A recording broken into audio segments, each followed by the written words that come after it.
Bonjour à tous et bienvenue sur Monaco Info. Voici, sans plus tarder, les titres qui seront développés dans cette édition.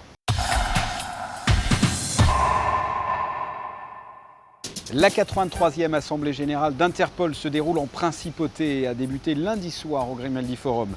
Nous irons en Jordanie. Une délégation de l'Amad mondiale vient de s'y rendre pour visiter l'immense camp de réfugiés syriens de Zaatari. Et toujours dans le domaine humanitaire, la présentation de la réunion des organismes de solidarité internationale de Monaco à l'auditorium Régnier 3. Je vous le disais dans les titres, nous ouvrons cette édition avec la 83e Assemblée Générale d'Interpol qui a débuté lundi soir au Grimaldi Forum. Une cérémonie d'ouverture en présence de son Altesse Sérénissime le Prince Albert II. Un rendez-vous très important pour la Principauté, comme vous allez pouvoir le constater dans ce reportage de Sandrine Nègre.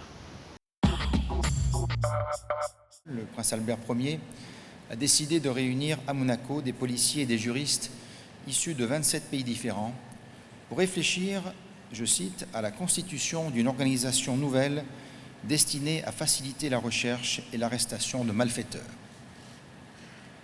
La charte élaborée à l'issue de ce premier congrès de police judiciaire internationale, accueilli en principauté du 14 au 17 avril 1914, constitue le fondement d'Interpol, l'Organisation internationale de police criminelle, centrée sur la lutte contre les infractions pénales et la mutualisation des moyens opérationnels pour la rendre plus efficace. La date est donc historique. 100 ans après ce premier congrès, les polices du monde entier sont réunies en principauté tout au long de la semaine à l'occasion de la 83e Assemblée Générale d'Interpol.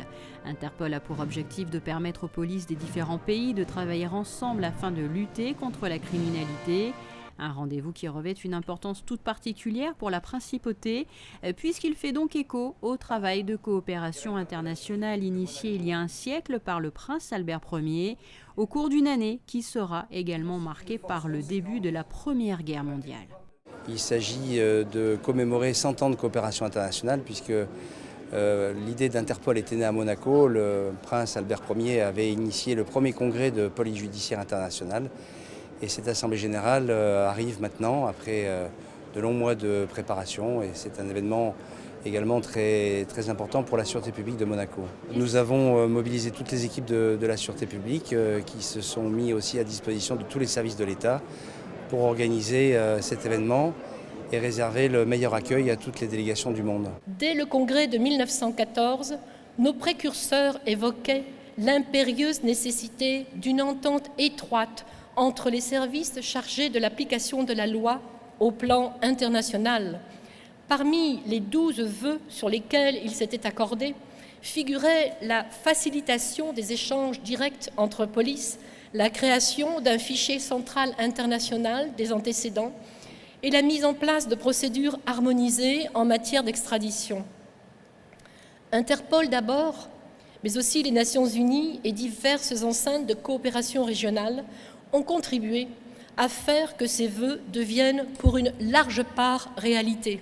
Jusqu'au 7 novembre, 1200 délégués issus de 190 pays membres d'Interpol sont rassemblés ici au Grimaldi Forum pour dresser tout d'abord le bilan de 100 ans de coopération internationale, mais pas seulement. Et il s'agira aussi, après des échanges qui seront organisés notamment avec de nombreuses personnalités ministérielles, il s'agira de prévoir et d'évoquer les stratégies du futur, notamment par rapport aux nouvelles formes de la délinquance. Et après cette cérémonie d'ouverture, autre rendez-vous de ce lundi 3 novembre, le cocktail des ministres organisé au musée océanographique en présence de son Altesse Sérénissime, le Prince Albert II, du ministre d'État et du conseiller de gouvernement pour l'intérieur. Un rendez-vous qui réunissait aussi la présidente et le secrétaire général d'Interpol. Vous avez pu le constater, le souverain a visité une exposition avant la cérémonie d'ouverture, exposition qui fera l'objet d'un reportage dans une prochaine édition. Parlons humanitaire à présent. L'Amad mondiale a décidé de s'engager aux côtés du HCR, le Haut Commissariat pour les réfugiés. Un accord a récemment été signé pour formaliser ce nouveau partenariat. Et une délégation de l'Amad mondiale, conduite par son secrétaire général, vient de se rendre en Jordanie pour visiter un camp de réfugiés syriens de Zaatari. Le récit de Patricia Navarro.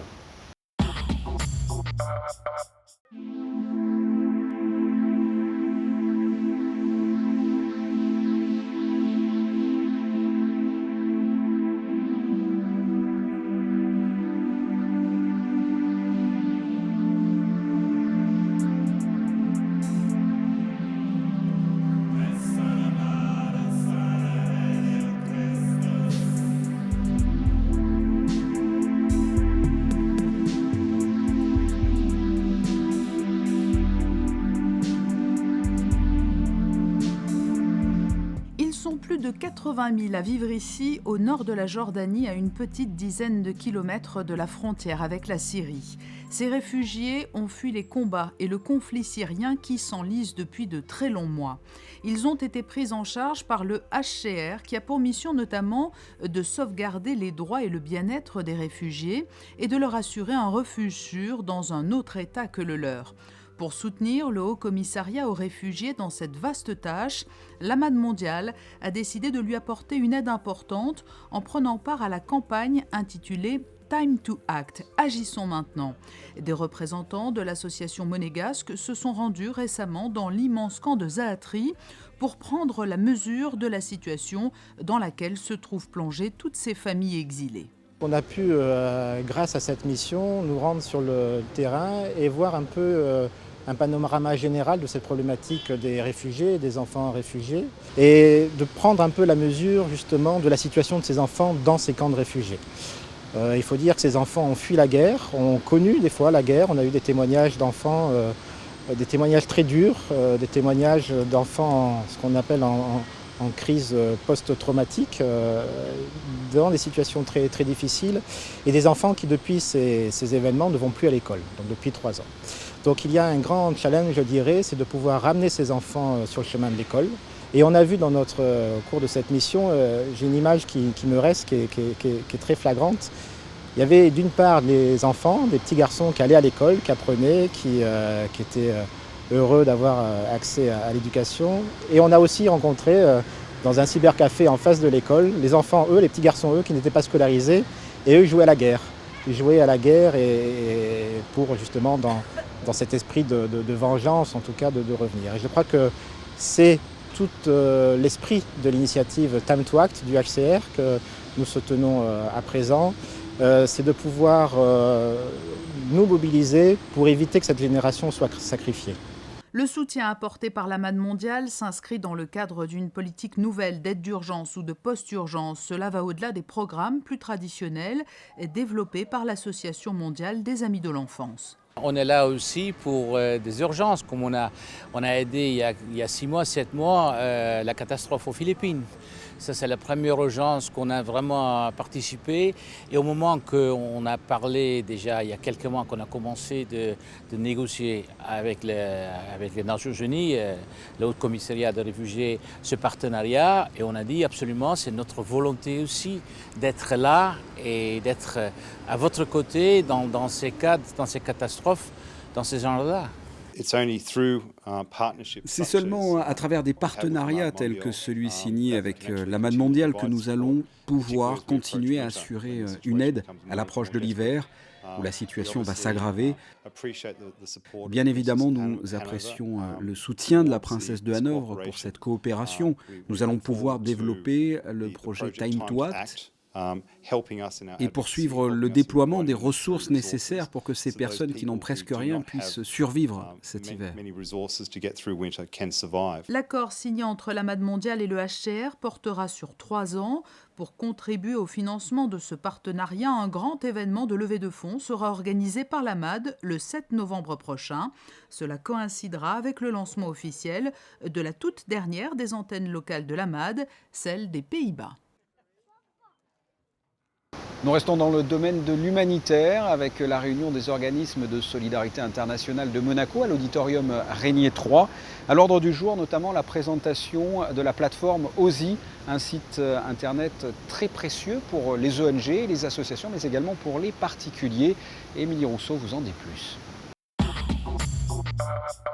C'est une réunion qui a lieu une fois par an, une réunion d'information et d'échange entre le gouvernement princier et les organismes de solidarité internationale monégasque.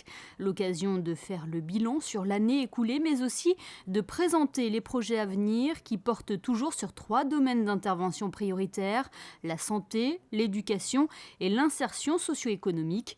Lors de la dernière réunion, le conseiller de gouvernement pour les relations extérieures et la coopération, José Badia, avait émis l'idée de créer un site internet rassemblant toutes les OSI monégasques, une idée qui est désormais réalité car osimonaco.org a été lancée en début de semaine. C'est parce que je m'étais dit que l'union faisait la force et que les besoins étant de plus en plus grands, s'il n'y avait pas une réelle synergie, les choses n'avanceraient peut-être pas autant que nous pouvions l'espérer. Aujourd'hui, surprise quant à moi, puisque une année est passée et qu'une plateforme a été mise en œuvre. Et sur le plan du principe, je trouve que c'est absolument remarquable et je félicite toutes les ONG qui plus est, d'après les échos que j'ai eus, ont organisé ça de main de maître avec un comité de suivi véritablement tout à fait professionnel. Je suis sûr que le succès sera au bout. Ce site met donc en avant toutes les actions et les manifestations de ces associations, ONG ou encore fondations qui interviennent dans l'humanitaire à l'international. Il est possible également de faire des recherches par pays ou par domaine d'intervention. C'est un annuaire très complet et qui peut être affiné, comme vous venez de le dire, par des recherches. Par exemple, si vous désirez aider un pays en Afrique et vous ne savez pas quelle association ou quelle ONG intervient en Afrique, eh ben vous cliquez sur tous les pays africains et il vous est listé exactement toutes les associations, toutes les OSI plutôt, qui interviennent dans les pays africains ou autres, etc. Ça permet à toutes les personnes qui ont envie d'aider de pouvoir aider toutes les OSI, qu'elles soient petites ou grandes. Et ça permet aussi aux petites OSI de se faire connaître de cette façon-là. Ce support interactif est désormais une nouvelle vitrine numérique pour tous les organismes de solidarité internationale monégasques qui ont déjà leur propre site internet. Ça nous permet d'être présents sur Internet, sur une nouvelle plateforme qui permet une nouvelle visibilité pour nous. Et voilà, d'être à côté d'autres belles organisations et de pouvoir avoir un aperçu de tous nos projets et nos actions à venir. La mise en service de ce site intervient à l'aube d'une année importante, celle de la célébration du 15e anniversaire de l'adoption de la déclaration du millénaire. José Badia a d'ailleurs salué le rôle primordial que les OSI monégasques jouent aux côtés de l'État pour contribuer à l'atteinte des objectifs du millénaire pour le développement. Le reste de l'actualité en bref, sachez que l'hôtel Hermitage a été élu meilleur hôtel de Monaco par un magazine américain, le Condé Nast Traveler. Ce magazine vient de dévoiler la sélection des meilleurs hôtels en France et à Monaco. Eh bien, l'hôtel Hermitage figure dans le top 10 de ce classement. Toujours en bref, c'est un moment assez magique qu'a pu vivre la quarantaine de spectateurs présents lundi soir à la Villa Sauber, dans le cadre des hors-circuits du nouveau musée national de Monaco. Ces spectateurs se sont tout simplement inscrits gratuitement pour assister au concert du guitariste du feu groupe Sonic Youth. Lee Ranaldo a été élu par le Rolling Stone Magazine dans un top 100 des meilleurs guitaristes de tous les temps à la 33e position. Rien que ça, Lee Ranaldo a choisi Monaco et la Villa Sauber pour sa dernière date de sa tournée européenne. Une tournée plus qu'intimiste et dans des lieux atypiques. On retrouvera un plus large extrait de ce concert à la fin de ce journal. Mais avant cela, la météo. Je vous rappelle que le gouvernement a sensibilisé la population à un avis d'alerte avec de fortes rafales de vent jusqu'à ce mercredi. Il devrait y avoir de la pluie encore le matin et une amélioration l'après-midi. Le vent va tomber progressivement. Quant aux températures, il fera de 16 à 18 degrés. Jeudi, l'amélioration du temps est encore plus franche avec de belles apparitions du soleil sans disparition des nuages. Peu de vent, les températures sont proches des normales, de 15 à 18 degrés. Vendredi, davantage de soleil que de nuages, pas de pluie, il fera de 15 à 19 degrés. Et enfin samedi, un soleil assez doux et quelques nuages, comptez de 16 à 20 degrés. Ce journal est terminé, je vous remercie de l'avoir suivi. Comme promis, voici un extrait du concert donné par Lee Ranaldo à la Villa Sauber. À très bientôt, au revoir. The shattered fruit, the shattered